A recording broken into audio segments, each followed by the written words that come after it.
SDPI vote വേണ്ടെന്ന VD സതീശന്റെ നിലപാട് തള്ളി മഞ്ചേശ്വരത്തെ UDF സ്ഥാനാർത്ഥി AKM അഷ്റഫ്. മഞ്ചേശ്വരത്ത് ആരുടെ വോട്ടും സ്വീകരിക്കുമെന്ന് അഷ്റഫ് വ്യക്തമാക്കി. BJPയെ തോൽപ്പിക്കാൻ ആരുടെ വോട്ടും സ്വീകരിക്കുന്നതിൽ തെറ്റില്ല എന്നും PMA സലാം ഉൾപ്പെടെ നിലപാട് വ്യക്തമാക്കിയതാണെന്നും അഷ്റഫ് ന്യൂസ് മലയാളത്തോട് പറഞ്ഞു.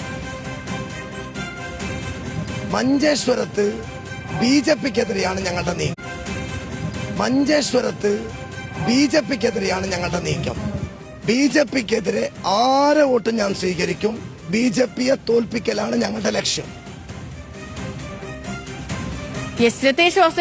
പറഞ്ഞ അതേ ഡയലോഗാണ് നേമത്തെ ശിവൻകുട്ടി സാറും പറഞ്ഞിരിക്കണേ. അപ്പൊ മൂപ്പര് എല്ലാരും കൂടി പൊങ്കാലിട്ടു. ഇപ്പൊ അതേ സംഭവം തന്നെ പൊടി നടക്കുന്നത്. പ്രശ്നം എവിടെ വെച്ചാൽ കൈപ്പോളജി കാരണം തുപ്പാനും പറ്റില്ല, മതിരിഫിക്കേഷൻ കാരണം ഇവർക്ക് ഇറക്കാനും പറ്റില്ല. മറ്റവരാണെങ്കിൽ അനൗൺസ് ചെയ്യാണ്ട് പിന്തുണ പ്രഖ്യാപിക്കാണ്ട് വോട്ടും കൊടുക്കില്ല. മരിയിലെ ഒന്ന് സൈഡായിട്ട് മറിച്ചാൽ മതി. അത് അവർ ചെയ്യുന്നില്ല. അത് പൊല്ലപ്പയിലമായി ഇടയിൽ മാപ്രകളുടെ ധാർമ്മികതയും മതേതരത്വമൊക്കെ പ്രൂവ് ചെയ്യും വേണം, തെളിയിക്കും വേണം. അല്ലാത്ത ഘട്ടം തന്നെ എന്തെല്ലാം മൊത്തം ഘടകവിരുദ്ധ ആവുകയാണല്ലോ. എന്ത് ചെയ്യും മല്ലയ്യ.